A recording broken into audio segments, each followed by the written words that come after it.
There would be no Firebird Society if not for Tom Thompson and attorney Michael Koskoff of Koskoff, Beater.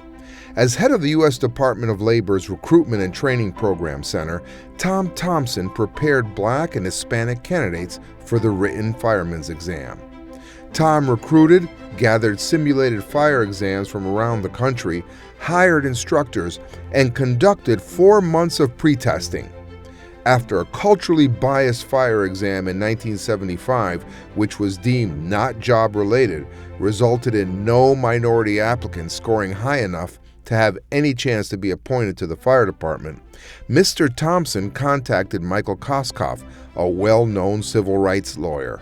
At the time, there were no blacks in the fire department and only a handful of Hispanics. According to the Connecticut Post, the suit alleges that the exam was not validated as unbiased and was not a valid predictor of future job performance. U.S. District Court Judge T.F. Gilroy Daley ruled that the fire department had to hire 102 Black and Hispanic firefighters. Upon appeal, 73 were eventually hired. While the case was on appeal, Caucasian firefighters established an organization called Bridgeport Firefighters for merit employment. These firefighters joined forces with the city of Bridgeport and requested payroll deductions from their paychecks. This money was then used to hire another attorney to work with the city attorney to keep Black and Hispanics from becoming firefighters. As the case moved through the appellate court, the lawyers for the minority applicants approached the city, asking them to consider settling the lawsuit. The city rejected the offer.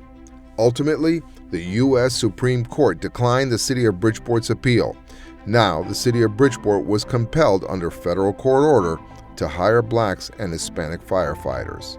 The idea of a fraternal organization of firefighters was brought to Craig Kelly by his Omega Psi Phi fraternity brother, Gregory Cross, who happened to be a lieutenant in the New Haven Fire Department. Craig contacted attorney Michael Koskoff and asked if he would establish an organization.